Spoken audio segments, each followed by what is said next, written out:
Cheers, y'all, and welcome back to Sips and Scripts. Sorry, we're a few minutes behind, but we are back.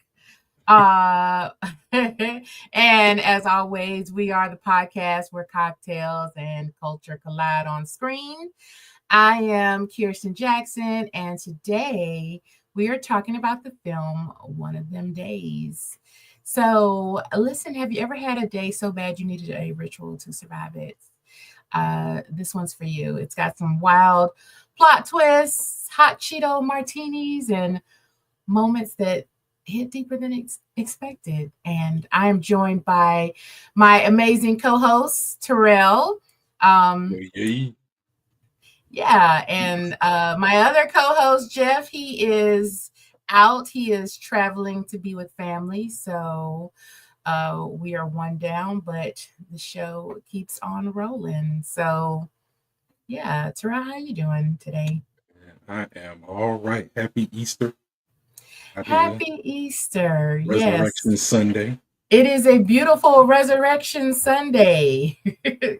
So happy Easter to those of you who are joining us. And yeah, so Tara, what you got going on? What's been going on in your world? Nothing too much. Work. Just work. Working these kids, working these kids. Gotcha. Same What here. about you? Work. Oh, you working the kids? Oh, snap. Work. Yes, I'm the big kid. And managing me is a full-time daycare. You ain't lying. Yeah. So yeah. But no, just work and that's pretty much it. So that's all going on with me. Well, yeah, so let's jump into our film. It is Terrell's pick for this week. So yeah, so let's start with our history with the film. It's a 2025 release, so I imagine we both won't have much history, but I'll start Okay, go ahead. since it's your movie. I saw it in the movie theaters, and I saw it on Valentine's Day, and I think it had already been out like a couple of weeks before Valentine's Day. So I was kind of late to the game, but I did see it in theaters. And I went with a friend, and we sat and we had some drinks earlier, so we enjoyed the film. The festivities. And enjoyed it. So yeah. But yeah, so that's my history. And then I saw it again to prepare for this episode. I saw it again. I rented it. Netflix would not let me watch it without upgrading my Netflix package. So I just rented it. I didn't know that was an option before. So I had never seen Netflix do that, to where they had, I know Netflix has like tiered pricing, and so I'm on like the watch with ads or whatever. I know you can't stand ads. No, I see an ad, I will turn your programming off. Because your ads is spoiled, and we used to watch commercials. Yeah, we did, but they don't even have good commercials no more. I only watch commercials on Super Bowl Sunday. That's it. The only time I watch commercials. If I see another commercial anytime throughout the year, I'm not gonna finish watching the show, your movie, your nothing. I turn it straight off. Because you crazy. But yeah, no, but my only issue with ads is or the ads that are on like Netflix or whatever, because I don't mind watching ads. I mean, to me, I'm just like, okay, it's just like watching regular TV, which I did for 100 years before all these streaming programs came out. But my only issue is that they show the same ad over and over again. At least with TV, you get some variety. Yeah, you get different ads, but like they'll almost kind of like streamline, or what do you call it? Is it just Netflix ads? Is it only stuff that comes on Netflix? Is that the only thing they advertise? No, it's like regular TV ads. Like but they just show this. They don't ever change it up. They just get the same sponsors. Well, it's almost kind of like almost like they kind of gear it to what they think you would like to see or what they think you would need. Oh. So like So it's black people driving a Lincoln. yeah, it's definitely a lot of car commercials, and it's like the same car commercial for the same car over and over and over again, and like with every break. And like I know when I watch like a lot of uh like if I'm watching Pose, like anything that's like LGBT like related, I Mhm. get a lot of like PrEP and HIV ads and stuff, and it's like, Oh, okay. That's interesting. I mean, I which mean, is yeah, it's relevant. good. The information's out there, but Well, I mean, it's relevant information, but it's like, yeah. and Netflix do a lot of pandering sometimes. Sorry, Netflix. Mhm. They, if you're listening, I ain't sorry. but Netflix keep going up every 6 months. You apologize enough for Netflix. well, yeah, well, but no, like I noticed, and I feel like we're getting off topic, but I just gotta say I know we this. But like with Netflix, um, I'll see like how they'll have the little windows on there where there's like a little picture of the movie, yeah. and it's like they choose like the one, like it's like Netflix can tell I'm black, so they'll choose the one black character in the movie to show the picture of to Yep, make they it do. look, yeah. And I'm like, I Oh, is watched black this people in the movie. movie? One black person, he walked by, he was like, "Hey, what's up, y'all?" And then walked off. It literally be that they'll be like in the movie for like 20 seconds, but they'll use that picture, and I'm like, that's a lie. But anyway, Well, they couldn't do yeah. that with this one because this was fully black. Yeah, it's definitely a black film. Yes, getting back to our movie, since we digress, Um, getting back to but our real movie. quick, my with this film, I first heard about it on TikTok. They kept coming every time I opened up TikTok. That would be like the first commercial they would show me, and I was Yeah. like, I wasn't really too impressed with what I saw. I was like, I guess it looks like a female Friday to me, and I didn't think any more of it. And And you're then, not wrong. and then I heard some word of mouth, and people was like how good it was, how funny it was, and I was like, that's interesting. So rented it. Wish I didn't because like 2 weeks later, it's on Netflix. I'm already paying for Netflix. So if I had just Oh. waited just a little while longer, I could have just watched it on Netflix. But I'm glad I watched it. It was it was pretty funny. I'm not even gonna lie. It was my expectations were low and it exceeded my expectations, definitely. Okay. So you didn't see it in theaters, you saw it at home. No, only saw it at home. Okay. Yeah, rented it. Yeah, I think I rented it as soon as it got out of theaters. I don't think I had the time to go see it because it's rated R, and I'm not taking my kids to a rated R movie. I'm a little responsible, a little Fair bit, enough. just a little bit responsible. Fair enough. Fair enough. Well, yeah, I so I saw it in theaters and at home. And the theater that I saw it in, well, Valentine's Day was like on a Friday, and I went like early, so it wasn't Oh, like okay, good. so there weren't that many people in the theater, which I love going to the theater when there's not a lot of people in there. Yeah, I It's like to have my space. I like yeah, because I it's want to sit in the wonderful. middle, and I don't want nobody sitting to the left or to the right. No. Okay. Yeah, I'll be like, nah. If I see somebody, if I'm like, ooh, I'm looking at seats, I'm like, okay, let me get this seat. If I see somebody sitting right there, never mind, Yeah. it ain't that serious. I'll sit all the way on the end where ain't nobody at.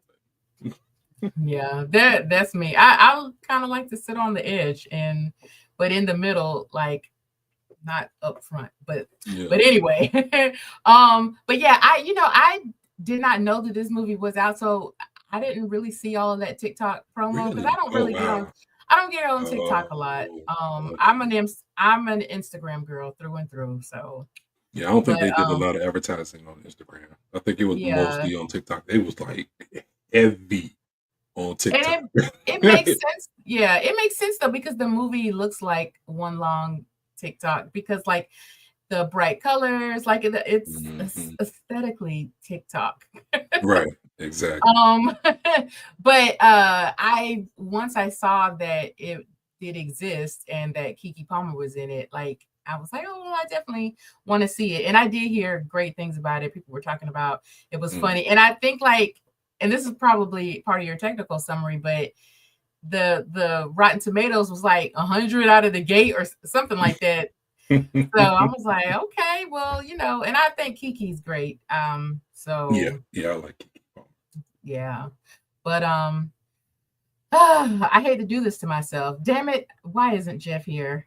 But I guess it's time for our 60-second recap. Oh yeah. Now, normally the host that is in charge of the episode chooses one of the remaining hosts to do the 60-second recap.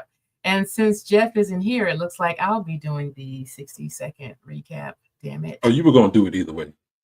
Woman-led film. Yeah, you was definitely gonna get picked either way. So it didn't matter if Jeff was here or not. Okay, you jerk. Make the sisterhood proud. Well, I don't know if I'm gonna do all that, but I'm gonna try. So all right, well, count me in, bro. On your mark, get set, go. All right, so one of them days, it's about a young lady named Drew and her roommate Alyssa, and they lose the rent money, and so they go through all of these antics to get the rent money back. And SZA is dating this hobosexual. the homeless guys that only date you so they have a place to stay. And she trusts him with the money and he loses it. And so they go through I would just say all of these antics because this is several hijinks. It's a romp. So they go and they lose the money, but then they earn it back, and then they almost lose it again, and then they almost get killed, and then they have an art show, and the day is saved. And I know I didn't have any plot in there, but I'm doing the best I can. Yeah, that was something. Hey, man. Thank you. I mean, it wasn't that great, but well, I'll be here all week. Don't forget to tip your waitress. You tried. Listen, hey. There's no way I could explain everything that goes down in this film in 60 seconds because it's a lot. It's a lot, yeah. It's a busy film. It's definitely busy. It's a lot. I would say that, because a lot of people have been calling it the female version of Friday, but I feel like it's even more hijinks than Friday because Friday, definitely. But I think Friday was like that because it was also like a smoke film, like a chill. Yeah, it was like we gonna stay here. We ain't gonna go too far. They was all over LA in this film. I was like, yeah, Friday was a lot more laid back, but it still had the same storyline, like plot, kind of like Friday. Right, so I definitely get that rent. They had to get that rent money. That pissed me off, but that's neither here nor there. Well, we'll talk about it. It's yeah. So, but we got to do a cocktail because I mean that's what we're here for. Well. So if you watch the film, then there was definitely a cocktail in there, and it was that Hot Cheeto Martini. And this is a labor of love, from me to our audience out there because this is a disgusting cocktail. And I say that I haven't even made it yet. I haven't tasted it yet, but I just know, I feel in my spirit that it's going to be gross because one, I don't like hot Cheetos at all. Cheetos are good. As a matter of fact, I should have had your ass make this cocktail because you like hot Cheetos. I would have made it, but I'm out of all the ingredients. I have no hot Cheetos and no martini. Don't you hate when that happens? I know, right? So if you'll get up from your computer and go to your front door, I've sent a lovely care package to you. Ooh. It's like, God, I wish that would have been so on time. It also would have been real funny. Me getting up out of here. First of all, I'm not that organized and on time. Like for to I know have a it will box. come next month. I'll be like, oh, what is this? And part two for one of them days special, we'll be making a cocktail. Yes, next month sometime. But anyway, I am going to make the hot Cheeto martini. And I looked up on Google so many times, like to find a hot Cheeto martini recipe. Mhm. And there isn't one, like just one made. It's like there's 100,000 different variations of a hot Cheeto martini. Mhm. And so I kind of had to, I'm winging it, guys, So if you're watching this and you're like, that's not how you make a martini, well, I'm doing my best, okay? So, and then in the film, the girls, it seems like they just really rimmed a martini glass with hot Cheetos and then poured vodka in it. Yeah. Real And simple. that's not a martini. Typically, just an FYI, a typical martini is you can use gin or vodka, and it's like usually 2 parts gin or vodka and then 1 part vermouth. And depending on how dirty you want it and all that stuff, those measurements will change or whatever. But I'm not using any vermouth in this cocktail because that would be just way gross. Vermouth is fortified wine. Okay. Is it like Ripple? No, Sanford and Son. It's not no champipple in this in this cocktail, but it's just a wine. But we're gonna start off with our cocktail shaker, and I'm trying to get in frame here, but yeah. So anyway, we're gonna start off with our cocktail shaker, and we're gonna fill it with ice. And a little more ice. And we are going to, so I took the liberty of making a Hot Cheetos infused vodka, which was, I filled a jar with Hot Cheetos and I covered the Cheetos just a little bit with vodka. So, and then I let it sit overnight.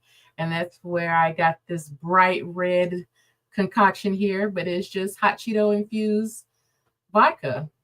And so we are going to pour 2 ounces of it. Got my jigger here. That's dedication. Okay. Yeah. I'm right here. So, yeah. All right. So we're going to use 2 ounces of our Hot Cheeto infused vodka, and then we're going to go back to our Purity Citron vodka, which we used last episode. I can't remember what we made. What was last episode? Was it Poetic Justice that we did? Sure. Yeah, I believe it was. Yes. I think so. We're going to use 2 ounces of this. This is Purity, really great brand. They have really good vodka and gin. So we're going to use 2 ounces of that just to get a little more citrus in there. And then we are also going to use some lime juice, just half an ounce of that. And half an ounce. And then the last thing we are going to use is some pineapple juice. We're going to use 2 ounces of that. 2 ounces of pineapple juice. So this is going to be a spicy one. I am not a fan of spicy drinks. Spice. I know you like spice.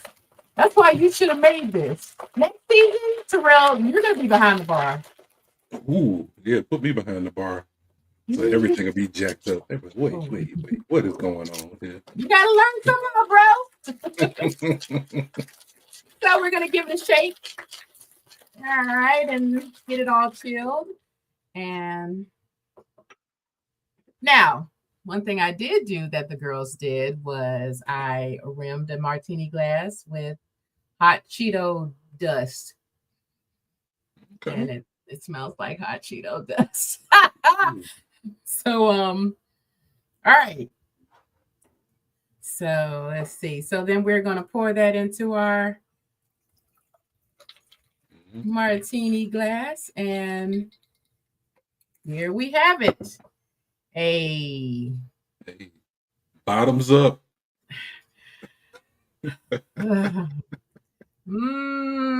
So excited to try this. All right, here we go.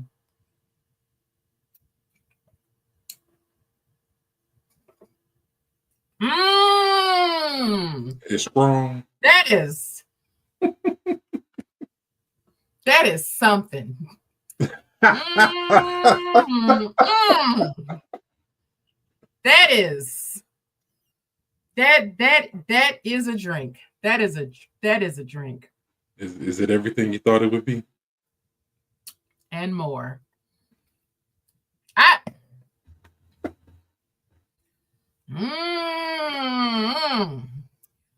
can't.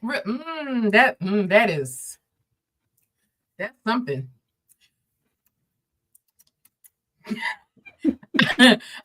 It's not bad, but I can't really get past the bready taste of the Cheetos. Okay. So yeah, that is a strange combination. I'm not gonna lie to you. I probably wouldn't like it either because my palate is very particular when it comes to certain things. Things that's supposed to be a certain way, that's how I like it. If it's supposed to be hot, I want it hot. If it's supposed to be cold, I want it cold. If it's supposed to be not in my drink, I'm not gonna put it in my drink. Well, it's strange. But hey, all for the love of cinema. So, all right, well, let's get in. Give us our technical summary so we can pull this film apart. All right. Before this drink pulls my insides apart. Ooh, not a bathroom run. All right, so today we're going to be talking about One of Them Days. Directed I forgot to show the bag. What bag? Oh, it's not. Oh, Hot Cheetos bag. So we know you was doing it for real, not play. That's so right. Yeah, this film was directed by Lawrence Lamont, written by Sarita Singleton, produced by Issa Rae, starring Keke Palmer SZA, Cat Williams, Vanessa Bell Calloway, and some other people that you might recognize. Actually, the person that I was surprised to see in the film that I like is Tony Baker, one of my favorite comedians of all time. I knew that you would like seeing him, his cameo. Yes, it took me by surprise because I was not expecting it. Yeah, because I saw the trailers, but they don't. I mean, he's in it for a second, so it's not like, oh, he was starring Tony Baker. But just to see him and see his comedic timing, I was like, yes. Yeah, the cool thing about it was that it was Tony Baker being Tony Baker. Like, he wasn't, he was very Tony Baker in his Tony Baker role. I loved every second of it. I was like, oh, the bandit strikes again. Yeah, that was so him. Yeah, definitely. So yeah, and let's see. This film did very well. Released January 17th of this year. The budget was $14 million. It made $51.8 million in the box office. So you know what that means. I didn't know it did that well, but that makes sense. Yeah, did well. Because that's the time I think they should start putting out films that could do well. Because they try to put everything like in the summer, and it's too jam packed. Put your film where it's like not much competition, but it's still a good film, and people will go see it just because they want to watch something good and they don't want to waste their money. Yeah, totally. I also think that Keke gets a lot of good support. Yes. most of the time. I know there was a time where people were not happy with the things that she had to say about Trey Songz.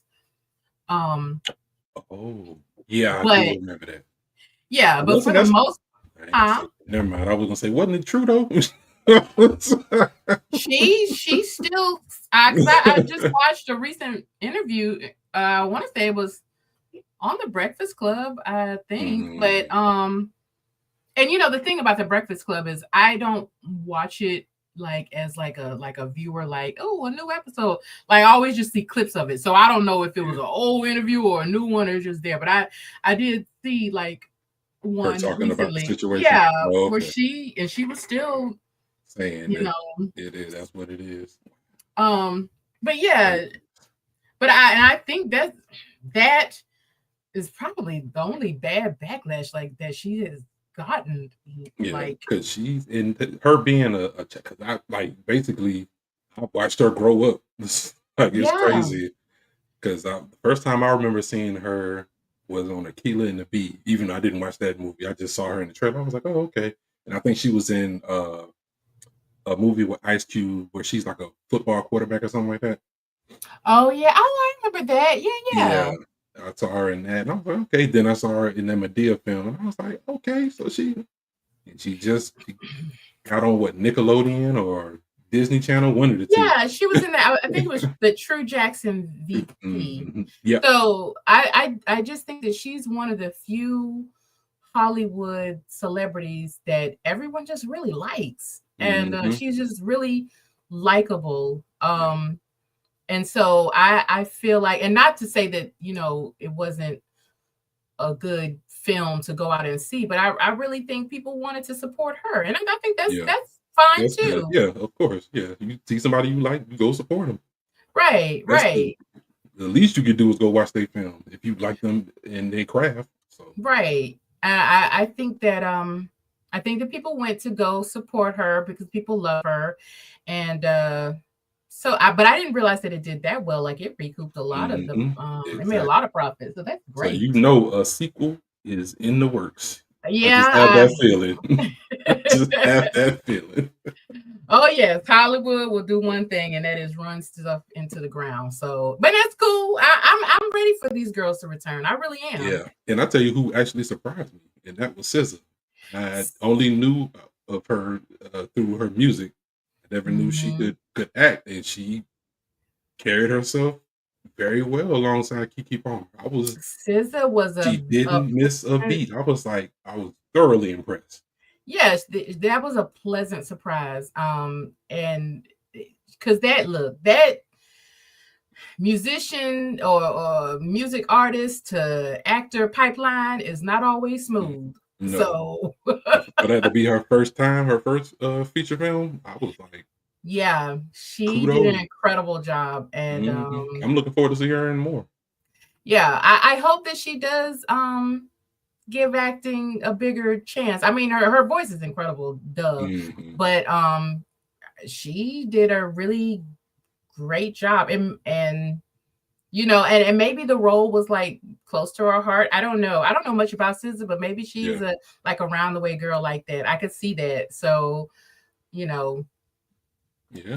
she did a really excellent job, and everyone has been saying that how well SZA did in Hmm. this film, and I think they've been saying it more than they've been saying it about Keke, because I think people know Keke's going to Expect, deliver. yeah, He's exactly. going to deliver, but SZA did an outstanding job. So, um, oh, we have a comment. Uh-oh.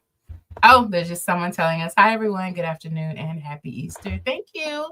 Happy Uh, Easter to you Happy if you're still Easter. Happy joining us. Easter. Sorry I didn't see your comment right when you posted it, but we are happy that you are joining us wherever you are. And happy Easter to you too. But yeah, so back to the film. Yeah, anything? How are we going to kick this conversation off? Let's Man, do it. I want to ask you a question about.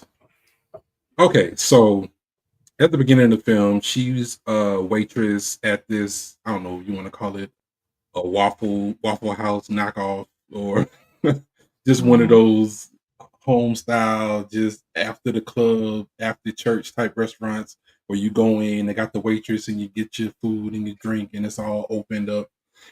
Wanted to know how you feel about current day customer service because she was given some of the best customer service I've ever seen in any restaurant, period. Because lately I've been going to different restaurants and the customer service it seems to be terrible. I don't know if it's because they're short staffed or overworked or just not feeling it, but like you go in there and they treat you like, I'm not like a small guy. So it's not like, oh, I didn't see you standing there. Like you see me and I see you. But you Yeah. pretend as if I'm not there, like I'm there just bothering you, like while you at work. Like I don't know you personally. I'm just here to get served so I can go. And it's like, what do Yeah. you feel about the current state of customer service in the restaurant industry? Okay. All right. Well, I think that restaurants, I think that they're all struggling. And that's not to give them a pass or a break, but it just is what it is. I think COVID really changed the dynamic of like the workforce. And I say that as someone who watches the hospitality industry pretty closely, just by nature of like the type of influencing that I do. So like I go to restaurants a lot. I talk about especially cocktails, but also the full menu too. And I remember during COVID, like a lot of people were out of work. A lot of restaurants had to close early or just close for certain days. And like staffing has really struggled. And I also think like, a lot of restaurants are running on like these skeleton crews, like, just bare minimum when it comes to staffing. But also they've had to like rehire staff. And sometimes when you rehire, you don't particularly hire the best. And then training is lacking. And so there are also those issues. And then also, I think that people are going out to eat more than they used to a decade ago.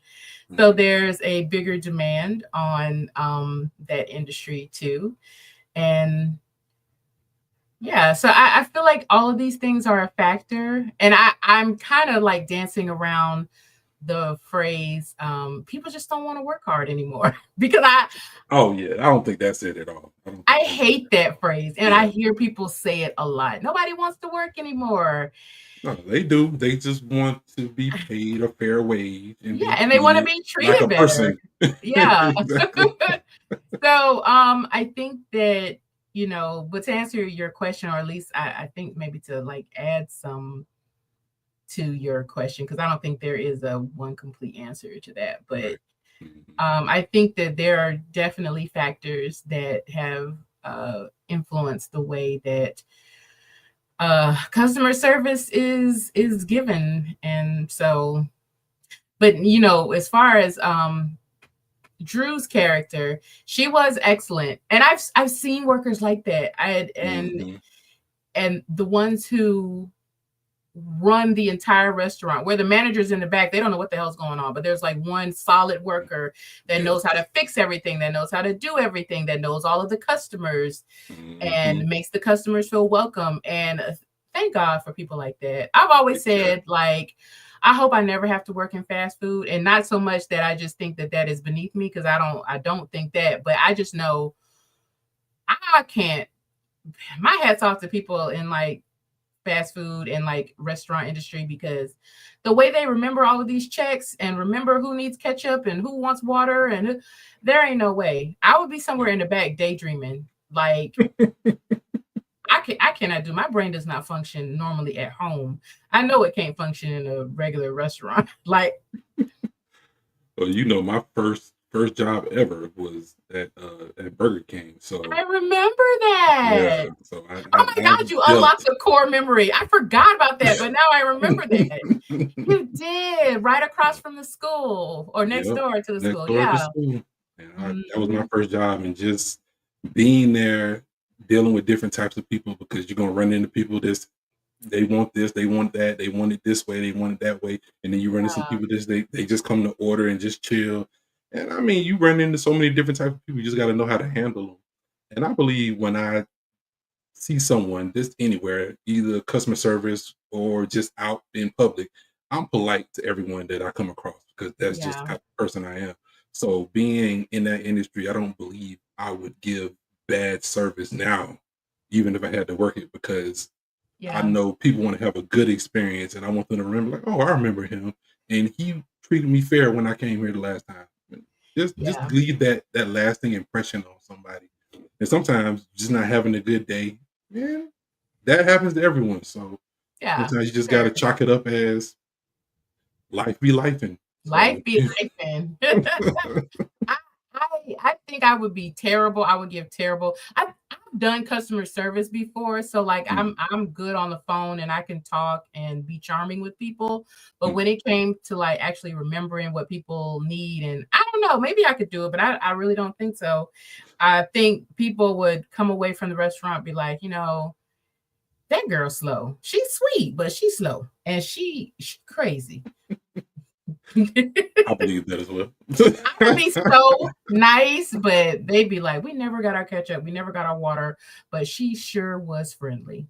Mm, yeah, she talked to us all night long, didn't bring us nothing. Yep. That sound about right. That sounds like me. So, but yeah, yeah, but God bless service workers and like hospitality industry workers. Like I pray for people daily, the ones who do the jobs that I can't do. And that includes like food service workers and like tiger sanctuaries and Said people tiger sanctuaries. You put them in the same category. I kid you not, like I'm like, people be like, I pray for this. No, I literally pray for these people all the time because I'm like, they do shit I can't do. And I Yeah, thank God for people who do jobs that most people can't do or won't do, like right. people who study animals and worry about the ecosystem and people who do offshore oil drilling and stuff like that. Like Yeah. Oh, yeah. Yeah. God bless these people Kudos, yeah, because because it's not easy. Most of those jobs, yeah, the jobs you listed, yeah, those are those jobs. Like only a select few mhm, and have the stomach to even try it. So, yeah, and like people like I was looking at this documentary about like uh uh people who fish for no do the crabs, like those big giant oh crabs, yeah, and hmm, like they talk about how dangerous their job is, like because it's like hmm, close to Antarctica and and it's just really dangerous. And like they people like work that job on like a lottery system. Like there's like people lining up to do it because it pays so much money, but it's so dangerous. hmm. So I'm like, God bless these people because crabs are delicious. No, you need your giant, your king crab leg. You need them. That's right. Somebody got to harvest them things. So, but but anyway, I have a question, and even though Oh, like we're go kind ahead. of jump into the middle of the film, Go ahead. but let's talk about the fight scene. Cause there's a whole lot of stuff that leads up to that. Like our girls get bullied, um, and they get into a fight after Drew's big interview. Oh yes, yes, yes, yes. So my question to you is, and I'm going to answer it first and then throw it to you. But Okay. my question is, if you saw your friend out there fighting, would you stop your interview short to go help your friend? And this is a tough one. I hope I would never be in that situation.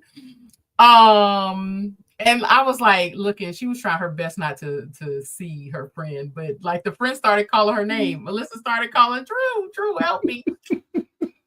And I was like, okay, even though you getting your ass kicked, why would you ruin your friend's interview? But I mean, she was getting like mollywopped out there. And Wasn't nobody else trying to help us. Lord Jesus.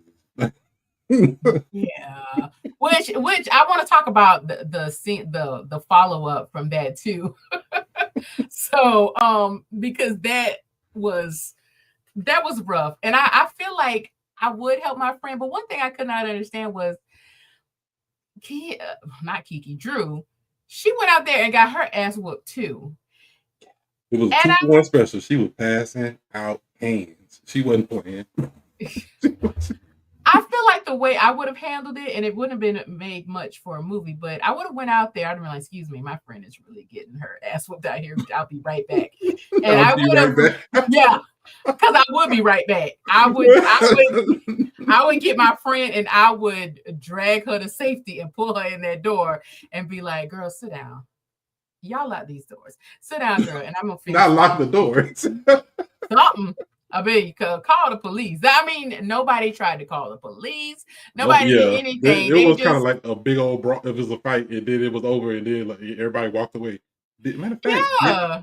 I don't think I saw the police throughout this whole film, which is Even when we thought the strange. police were coming, It it was wasn't the not the police. police. It was the Yeah. bounty hunters or whatever. But yeah, I just feel like, yeah, I would have helped my friend, but I would have been like more so breaking up the fight instead of like joining in the fight like that. But I don't know. You answer. Okay. Well, I don't know. I probably would have, especially with my friend, because I don't know. I feel like I'm protected. I'm protective. I try to be protective. So if I Yeah. saw a friend like getting beat down, I would say, I'll be right back. I'll be, oh, I know we're doing an interview, but I'll be right back. I probably try to stop the fight. And Yeah. then, oh, very true. Got another comment. Very Yes. annoying. Asses was whooped and rent was taken. Yes, that Yeah. yeah. At the Hey, end of the day, the rent was taken multiple times from them. I'm like, yes. Our girls were done dirty in this film. whoo. Yes, they were. Yes, they were. But yeah, I would help out. Yeah. I would probably try to stop the fight instead of going to fight because it's easier to stop than it is to try to join in because you just don't know. Yeah. And I was like, Kiki, are you trying? Are you Yeah, trying? she looked like she was trying, and it wasn't going in her favor. The girl could fight. Yeah, I mean, And yeah, the then where she girl stayed, it looked like you had to fight. Like, yes. Like, was like, girl. But yeah, I felt really bad for her. But but to continue that with that scene, like, how did you feel about the young lady like taking the opportunity away? Because my thing was like, lady, you at a diner that's open all night long. You you might want your waitress to know how to fight. Or to know how to, I don't know, maybe she took the opportunity away because she got her ass whooped. I know, like, if she had won the fight, you're hired, or your Matter of fact, promotion. that would have made more sense if she was like, look, I really wanted to hire you. I thought you could fight. You look like you're from around the way, but I was wrong. You Yeah, got your ass handed to you out there. yeah, And pretty much. Yeah, it was. but yeah, I But was like, taking the opera, but I don't think. I think she took the. I think she took it away because of secondhand embarrassment. You see somebody, another woman, another black woman, their interview is going so well, everything is going just perfectly, and then all of a sudden, skirt, it's like yeah, you hit a wall, and then you like, oh my goodness, is this how she is? Is this how she really is? Is she putting on this front for this interview, and then she's at the restaurant acting a fool, fighting and carrying on? Even though that wasn't her character, if you go from having a good interview to the street fight, like, like what could you really say to justify it? I know you're trying to help your friend. You can say, "Oh, I was just helping my friend," but look how you showed up to the interview. yeah. And I mean, there's that too. She had that you big were old, struggling all day. You were struggling all day. You made it to the interview, but bless her heart, she showed up. But I mean, her with that Herman Munster jacket she had on, I was like, whoa, that. I don't know how you gonna fix this outfit up. And it was still terrible. But you know, you went in there and you did your thing. But yeah, I will say, Just based on I first think impressions, because first impression, the first time somebody sees you, you're like, okay, yeah. Well, the girl, I think Shayla was her name. Shayla, I think. But anyway, at first I was very annoyed at what happened and the choice to like have her take the opportunity back. But mhm, then I sat with it and I thought about it for a while and I was like, you know what? That actually makes a lot of sense. Because like when you are in the workforce, you know, as a Black person, mhm, you deal with Black people that are easily embarrassed by other Black people. mhm. And that automatically think, oh, you're making Black people look bad and stuff like that. And I was like, you know, you run into people like that all the time. And then I thought about the character Shayla, and I was like, you know, this woman, not to make any excuses for her, but she probably has to deal with a lot of microaggressions Mhm. working in this place. And because we actually heard it when Drew first walked in, because the white guy who was interviewing with her, Mhm. she was like, he was like trying to pronounce her name or something, and she told him how to pronounce it, and he was like, "Oh, your parents didn't make it easy for you, did they?"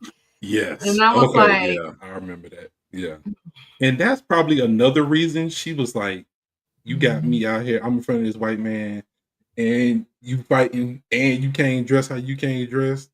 yeah, Yeah, it was just a combination of just I don't want to be associated with this because it's going to look bad on me if I right, do hire you and something goes wrong.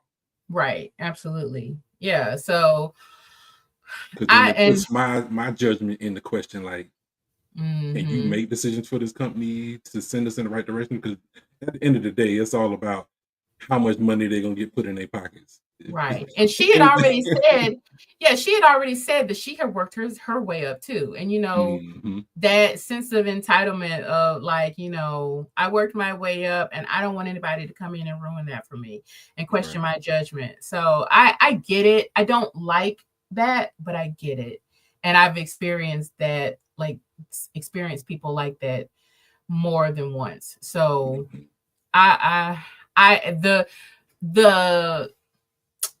the choice to have her character do that made sense after I really thought about it. Um, I will say there was another choice in the film that I would like to talk about. But I'm gonna throw things to you and have you ask another question because I Okay. already did Yeah. one. So you do Sure. it again. Well, okay. It's kind of going back to the interview situation. Okay. As a black woman, I can't answer this because I'm not a black woman. But as a black woman, You're do married to you one. yeah, but I'm not the Ah, one. I don't have to deal with the stuff that she has to deal with. fair So, enough. I'll allow it. I'll allow it. how do you feel that it is more difficult as a black woman, even now in 2025, to move up to get higher ranking positions, even though black women are the most educated people in America? How um, do you feel that it's more difficult? Do you feel it's less difficult? Do you feel that you have a fair shot? Do you feel that it's fair? Do you feel that it's equitable? Do you feel that it's diverse? Do you see other people in positions that are high that are of color and are women? um, I don't think it's easier. And yeah, black women are the highest educated demographic, but still, you know, lower paid. And it just women in general are, you know, only make about 70 cents to the dollar for, you know, men. But I'm almost afraid to answer because I feel like with these DEI rollbacks, Mm, it's gonna be even harder. wow. Um and so it's definitely going to affect black women, but not I think one of the most frustrating things is that people seem to be blissfully unaware that, you know, DEI doesn't just help black people, it also helps, you know, people with disabilities and veterans Mhm. and women. And so, I don't know the answer to that question because I feel like with this new administration, things could get progressively worse. So Kind of we going shall back in see. time. Yeah, I hope not, but it's really not looking good. And we don't have those DEI initiatives to like support positive change. It like to force people to To look at adhere. you, to even look at you as an individual that could do the job. Because people always, when I hear about DEI, they always say, "Oh, they just want to hire black unqualified people just to put them in a white person's spot." And I'm like, that's not how it's ever worked. If you weren't qualified, you wouldn't get looked at. They're not just going to. There's no black quota to fill because then you would see more black executives. Yeah. You would see more black people. The higher you went, you would see more of them, but you barely see any. So it's not like, oh, we need to fill this quota with black people. They are looking for a certain type of person. And 9 times Mhm. out of 10, if you're the person hiring, you see someone that looks like you're more likely to hire that person just based on your own personal bias or how you feel about that person. But if you're forced to look at a larger pool of people who have the same qualifications, who would make Mhm. a even either an equal or better fit in within your company, I believe they should also look at that as well, which is what I thought Mhm. that DEI was about in the first place. Not just hiring black people just for the sake of hiring black people, not just hiring veterans for the sake of hiring veterans, not just hiring women for the sake of hiring women, but actually looking at that person individually, looking at Mhm. what they've done, looking at everything they've put into either that career or into that field, and hiring based on, can this person take me to the next level? Can this person help me get my company to where it needs to be? Is Right. this an asset or is this something that's going to knock us back down? And if they check all those boxes, regardless of their color, creed, or whatever, Mhm. they should get the job. But Right. yeah. I I think another amazing thing that like DEI initiatives do is that it also forces employers to seek out Mhm, prospective candidates in different groups. mhm, Like a friend of mine used to work in human resources, and she would talk about some of like the I guess like suggestions from the Department of Labor because we were working for like a big corporate company mhm. and they wanted to see more Hispanic candidates and more Native American. And we did not live in an area where there were a lot of Native Americans, Right, but you know, it wasn't. But it was also that the onus needed to be on us to seek out these candidates right. and look for qualified talent within these demographics, within these pools. Because if a company is not forced to do it, they're not going to. And I wouldn't even say it's because of, oh, racism. Yeah, racism does charge things, but it's Mhm, also laziness, like, which everyone experiences. Like, why? Listen, if 10 candidates apply to my job, I'm gonna pick out of these 10. I'm not gonna like force myself to seek out there might be some candidates over here and in this mhm. area. And then like if you're not being forced to do it, it's Yeah, more work. So exactly, you're not gonna do it. And exactly. unfortunately, that's when like more marginalized groups suffer because these big corporations are not taking like the work. They're not taking up the mantle of going out and seeking diverse qualified candidates. So Right. it and I remember like, you know, not to get too off topic, but there was an episode of the Wayans brothers where I don't know if you remember this episode, but where Sean got hired for this job and they were trying to fill their diversity quota. So they hired him and he was just like sharpening pencils and getting coffee and he was like, I want to do something. And they were like, no, you're great. Just sit here and sharpen these pencils.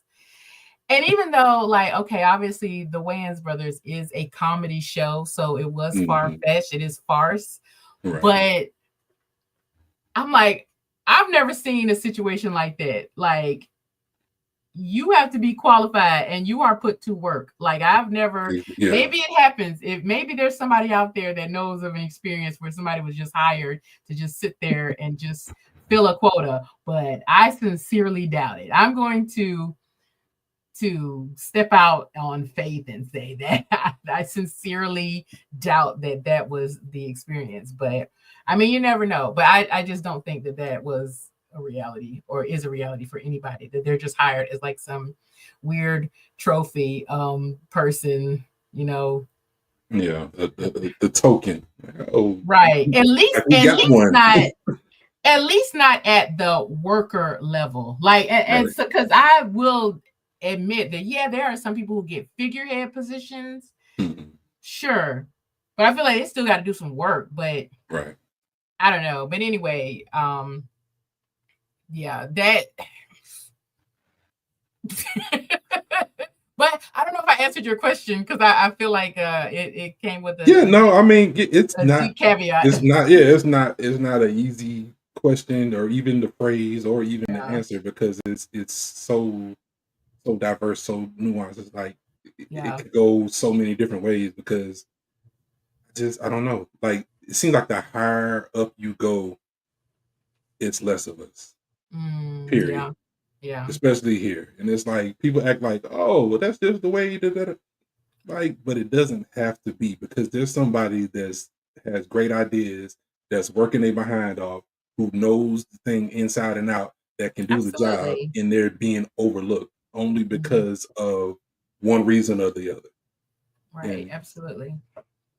I Yeah. feel that taking that out, it really kind of slows things down for people. I'm not gonna say it's gonna stop. I don't know. I guess I was listening to someone, they were saying that's why Black people need to build up their own. We need to stop depending on these larger corporations and kind of get our own thing going because we spend a lot of money. Black people spend tons and tons of money, but we put it in pockets of people who could care less about us. They just want the money. And they don't care if whatever's going on in your life, they don't care about your struggle, they don't care about none of that. Oh, you gonna give us money? Okay, give me your money. Now you can go back to where you came from. Yeah. Well, and I hear that argument a lot, and I don't want to say that I disagree with it, Mhm. but I feel like that is easier said than done. I think that the world should have more of a level playing field, you know, even though that's not the reality. But because people are very quick to be like, oh, well, you know, Black people just need to get their own things. And it's like, Yeah. things just need to be even and fair and equitable and like because how are Black people going to start a whole Procter and Gamble? Like, Mhm. uh, uh, that's not that's not like it's not like what's the word for it? Uh, Not feasible, but it's just not a reality. Like, it's not Yeah, just something that would be because easily. Procter and Gamble, they have these certain lines. They know people. They have the resources. They have the equity. They have all the money basically. So yeah, they can get Yeah. more things done than an upstart business. But the thing is, I think you just have to start it. I think we just have to You do try have to to. start somewhere, and I get that. Like, and I guess like probably I feel this way because like um my as an influencer and Mm, a Black woman influencer, and I talk about this with other like Black women influencers, like we do not get the opportunities that our white, especially white women, are those counterparts get. Like, mm, as many events and stuff like that people see me go to, like on Facebook and Instagram and all that stuff, mm, I probably get like a quarter of the invites that like fellow white influencers and bloggers get. mm. And it's not fair. And when I complain about it, especially to people who are not influencers, who don't really understand, they're like, well, you should just have your own events. And I'm like, okay, it's not easy for me to throw together an event. And one, that's not my, it's also not my lane. Like, I should throw an event and then I go to it and then cover it. That doesn't make any sense. I mean, yeah, I've done events before, but that's not the easy solution. Things should be fair. Right. And I try to do my best to like call people out on it. Like I've had conversations where I've pulled people aside and been like, listen, you do not have any people of color at your event. Or I've talked to other influencers and been like, you went to this event and you looked around the room and there was no people of color there. That's a problem. And it's always like, well, I didn't think about it. I didn't. And it's like, yeah, those are the things that people need to think about. And we have to like call that stuff out. Because I don't want to give people the excuse of, well, they just didn't think about that or they didn't know. But sometimes you have to get in people's face and tell them this is wrong and this is why it's wrong, so that they can have you check them, but also for them to check themselves. But yeah, I can't just create my own spaces. Like I don't have time. I mean, I guess I could, but things. Why do we have to work so hard just for things to be fair? Not even fair, but halfway. Get a piece of what other people get. It's not fair. But but I do want to talk about the end of the film. Okay. I think that's the best place for us to go now.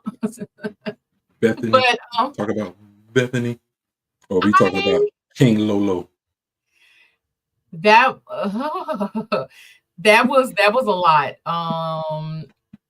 The guy from Snowfall was King Lolo. And I was like, wow, they did a really big reveal for it to just be that. But okay. But yeah, so I never seen Snowfall, so I haven't seen it either, but I've seen like clips and stuff. But yeah. So I want to know your thoughts about the whole white savior thing at the end. Do you feel like that was a white savior ending? Because I kind of felt like it was, but then I thought about it, I was like, well, it's not as white savior as it could have been. Right. Because I was not expecting Shayla to come back to the party and be like, oh, you organized this. Of course you can work in our diner. Like, that was so stupid. But I mean, you had to find a way to make her look like, okay, well, you're not as bad as I thought. Oh, you grew up in the same hood, basically. Well, I knew it had to come back full circle, but what I thought was going to happen was that, I kind of predicted that Bethany would help them sell the paintings, and the paintings would be the thing that saved them. And I thought that was great. For it to be like, oh, this Black woman's work, that's what saved you in the end.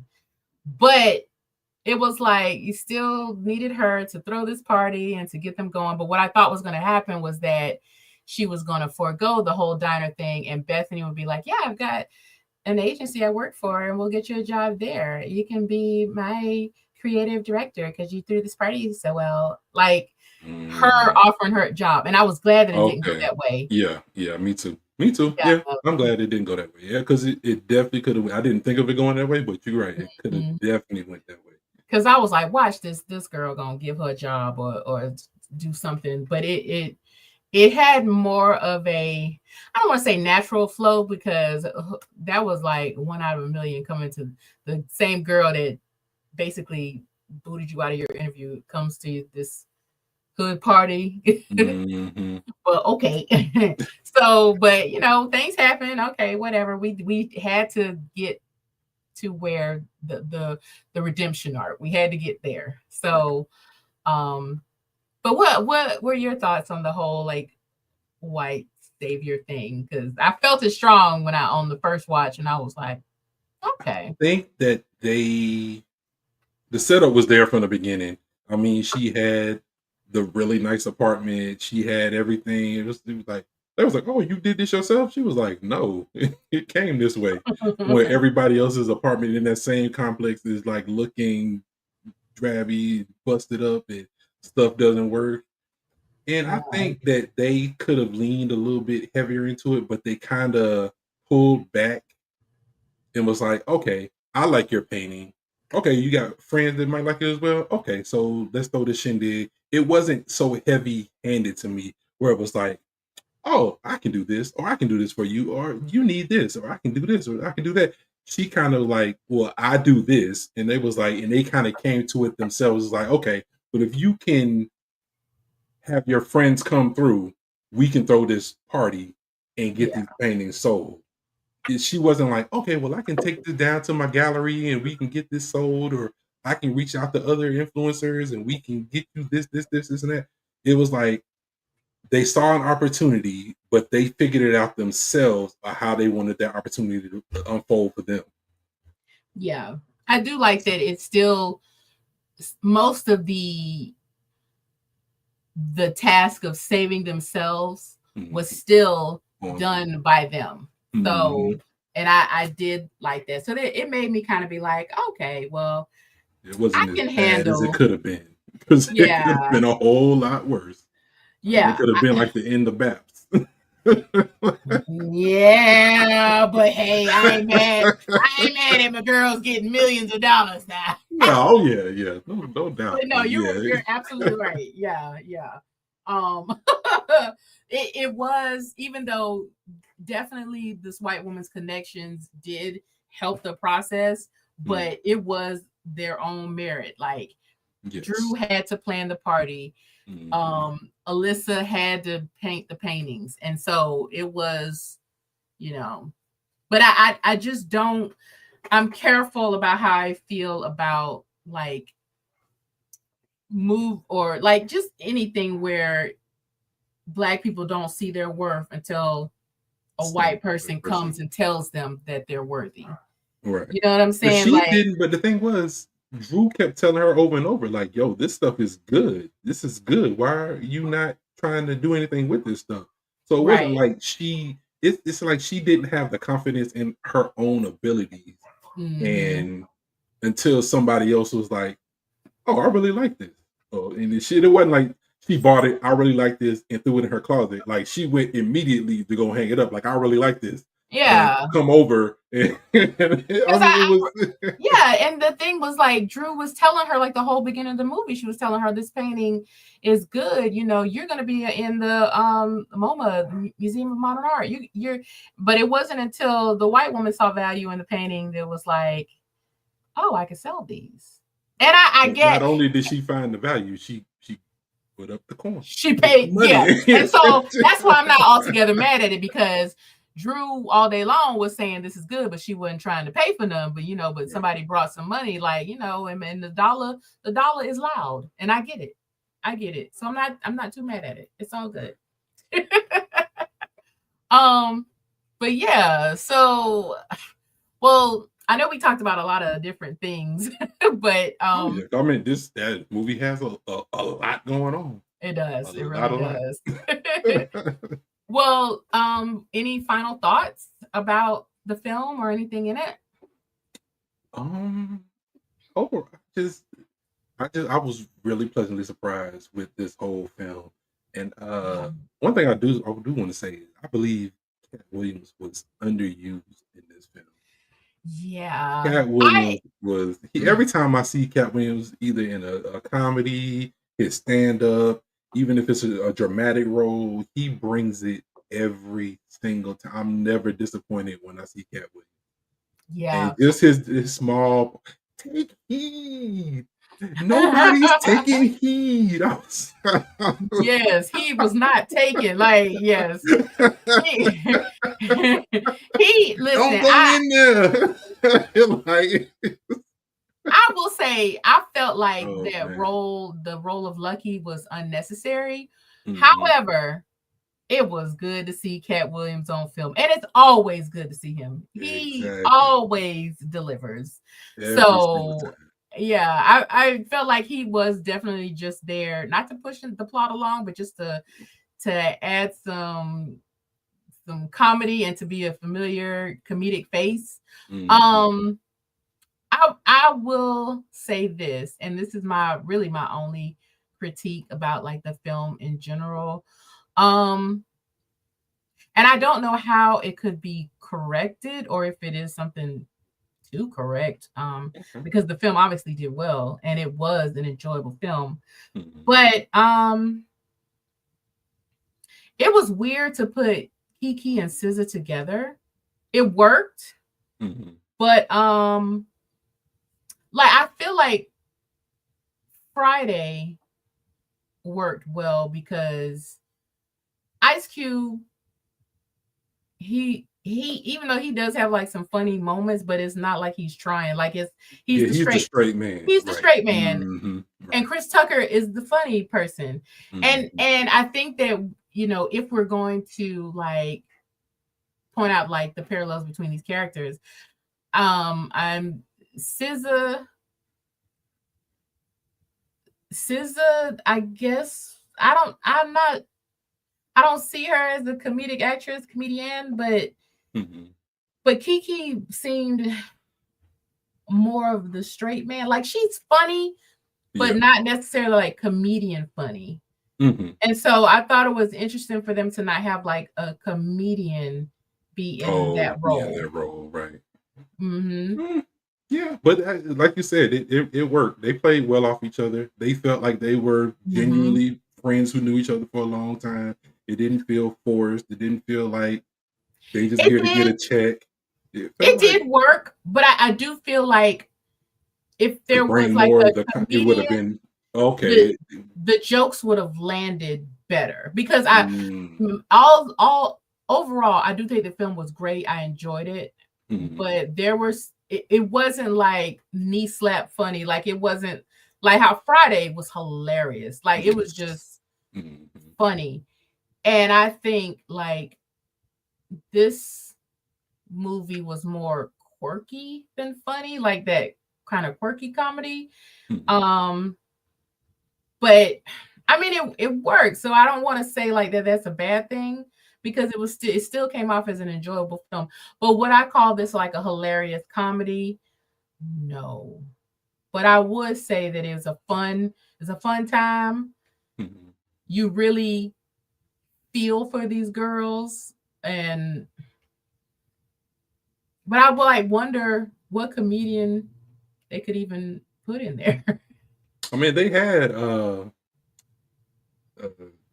J- Janelle James Yeah, from Abbott yeah. Elementary, and she was hilarious. She was when she showed up on screen. I was like, okay, yeah, this is good. Yeah, I love her. I think she's so funny, and I felt like that blood scene was kind of Over the top, unnecessary. It was like, over the top. Yeah, they was.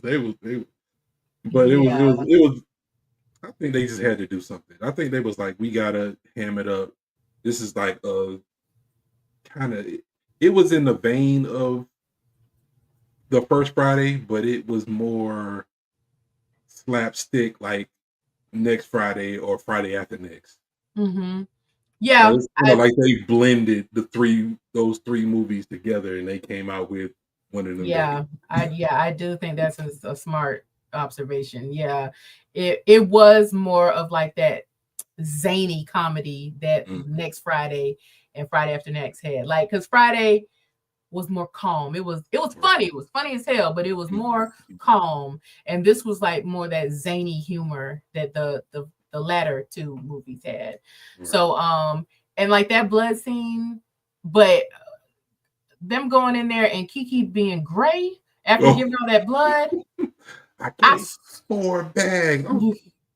I I give was like, blood, and I do 2 at the most.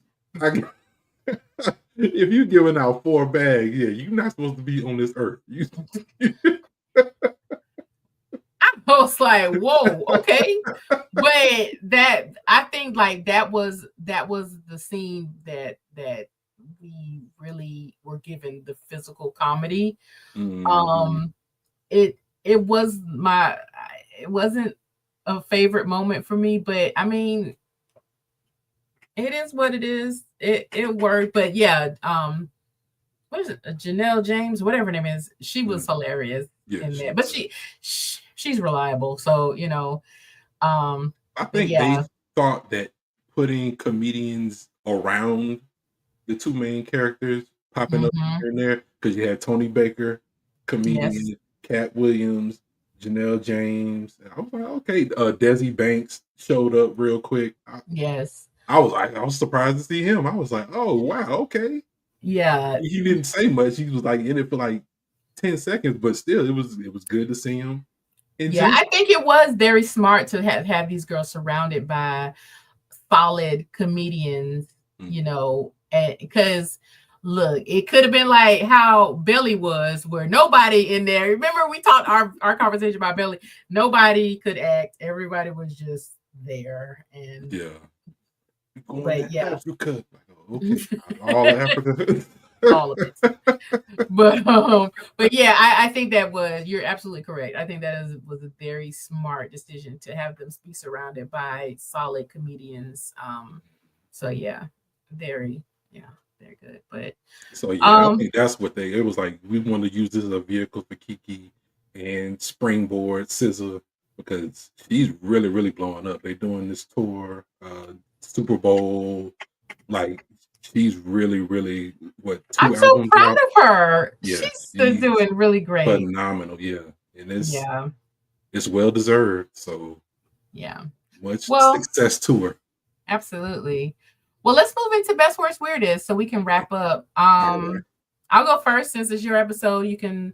You can carry us out. But I would say that the best part of this film was what we just said. SZA's performance was really spectacular. Pleasant surprise. Because we've seen where they'll stick a hot musician or artist in a film, and it's like, all right. But she carried this film really well. And being a lead like on her first time out of the gate is incredible. Mhm. So kudos to SZA for that. It was an exceptional performance by her. The worst. God, that blood scene was awful to me, but that might be the worst. But yeah, the weirdest. Mm, I think we had talked about it, but I can't remember what it was. Mm. Dang it, I can't think of a weirdest. Can't think of I got one. But yeah, Oh, I definitely got one because I was like, I will say the weirdest part, and this was like a scene, so it wasn't like a element of the film, but like mm, Drew's character was so shy around this maniac guy, right? right. But she was not shy enough to hold her back from that scene where she's eating that chicken and she's mm, oh. I was like, what's happening here? And I also think it was weird to like have him be propped up as like this serial killer, but Yeah, I never thought when I first saw him, I was like, no, this is going a totally different way. yeah, And I and saw the act, especially and it's not like you've seen an axe before. That's not a regular axe. It's literally a fireman's axe. yes. As soon as he saw the axe, I was, oh, this dude is a firefighter. Okay. Yeah. And like, but I was like, why are they positioning him as this weird, crazed killer? But I mean, Yeah, I guess okay, because I the guess. name Maniac, like, oh, they call him Maniac. Sometimes you just get a nickname. This is a nickname. It doesn't mean anything one way or the other. I guess. But then like the whole hood not knowing that he's a firefighter, it was just I guess because he's weird. always covered up because she didn't know even after she was saved until after he took off the mask. I guess he don't take it off until he leaves the scene, so nobody knows. He's like Yeah. Batman. That whole scenario was when her interactions with Maniac were just the weirdest part to me. And I know that was supposed to be our love angle, the love story, but it was just like, I feel like that wasn't really fleshed out as well. But Yeah. It wasn't a love story. It was a buddy comedy. So here we are. Right. And I felt like it didn't even really need a love story. Do we always have to jam a love story or a romance angle into films? Like, I think they want to because it's safe. it's how it's done. Yeah, it's like it's been done so many times. Like they're like, well, if we don't put this in here, then people won't really get it, or people won't really flock to it, or people want that type of connection to be felt throughout the film. But it really didn't need it at all. It could And have I been. guess it was supposed to be like the whole Ice Cube and Nia Long thing, but Mm-hmm. I didn't think that was necessary either. But okay. Yeah, especially Yeah. since she didn't show up in the second one. Third. So. Yeah, it just wasn't necessary. but whatever. But anyway, all right, you're All up. right. Best worst Let's way it see. is. Best part of the film, I enjoyed the comedy in this film. I believe that it was pretty funny. I was pleasantly surprised. Like I said, I had low expectations going in, and when I saw it, I was like, oh, it made me wish I had supported it in the movie theater. I wish I went.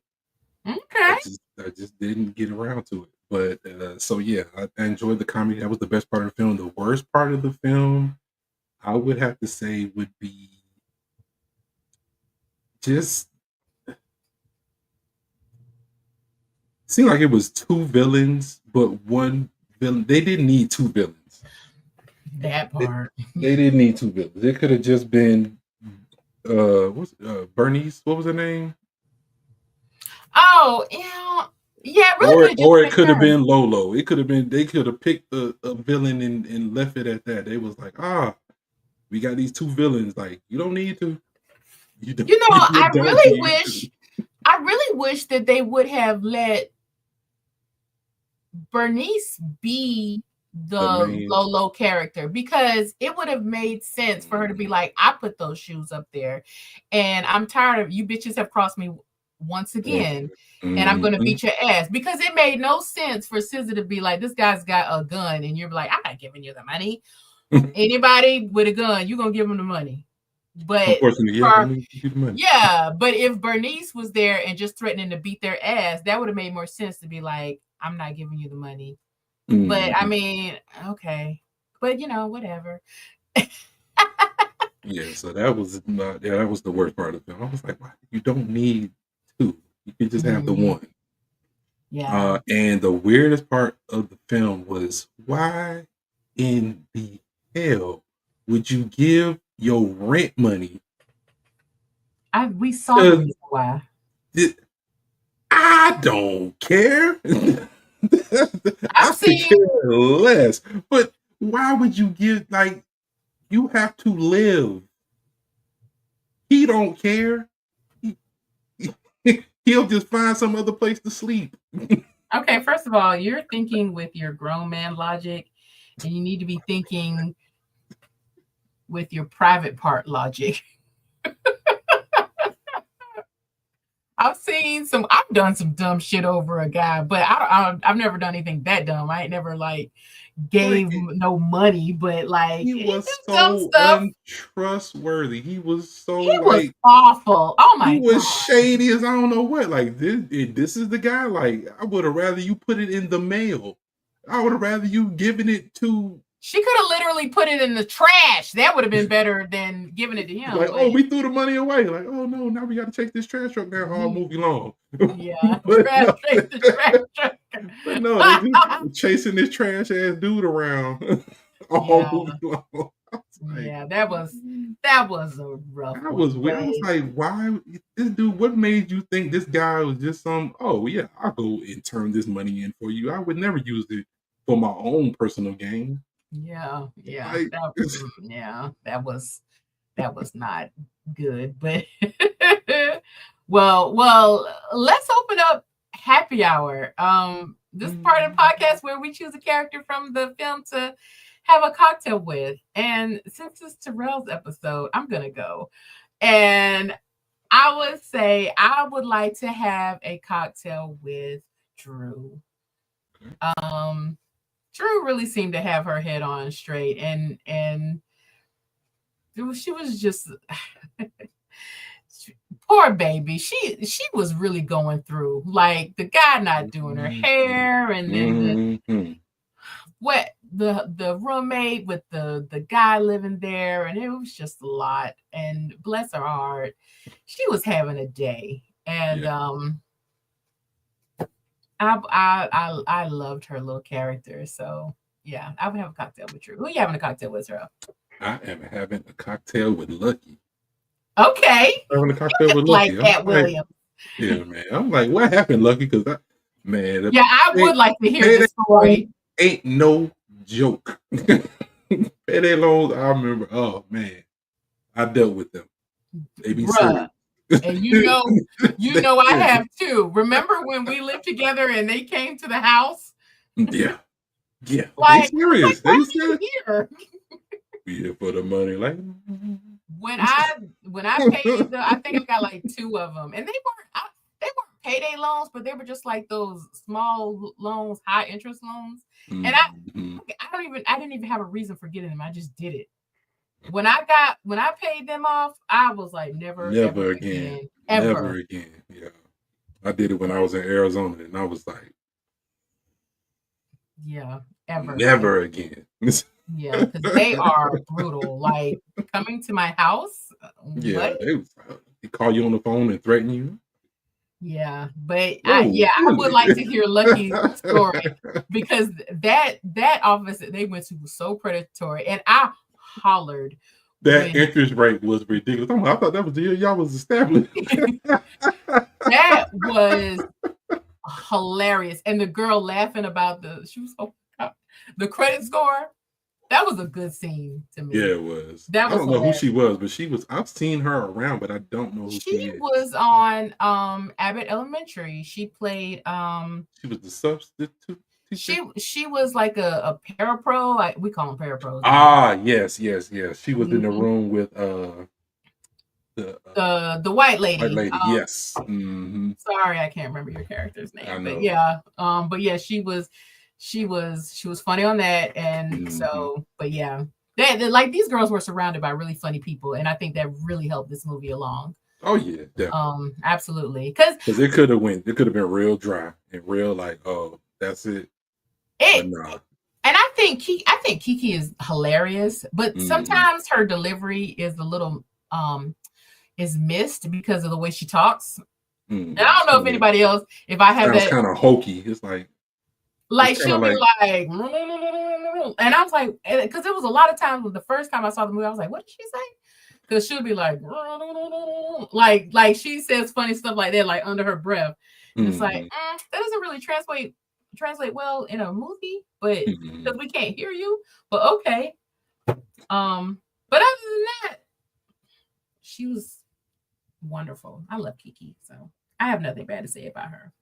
But I do have something bad to say about this horrible ass, nasty ass cocktail. I usually enjoy sipping the cocktail during our discussions, but this cocktail was rancid and awful. And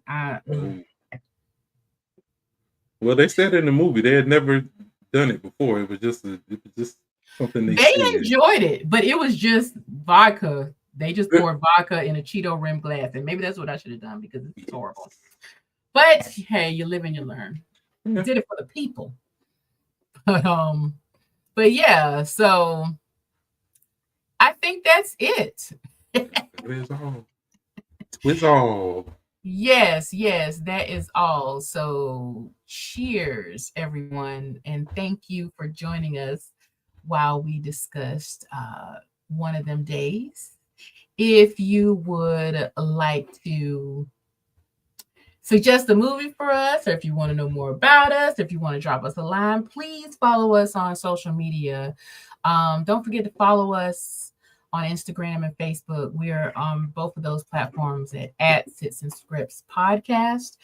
And you can go to sipsandscriptspodcast.com and you can check out our latest episodes. All of our YouTube videos are up on there. So so thank you for tuning in and joining us. We had quite a few people pop in on YouTube, and so that was really cool.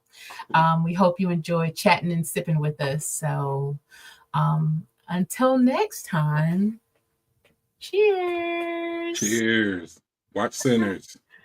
Ryan Coogler, Michael B. Jordan. Yes, Great film. shameless plug. But I want to. I haven't seen it yet. I want to see it, so we're adding it to the calendar. What you think? Add it. I already saw it. All right. All right. Bye, everybody. Bye.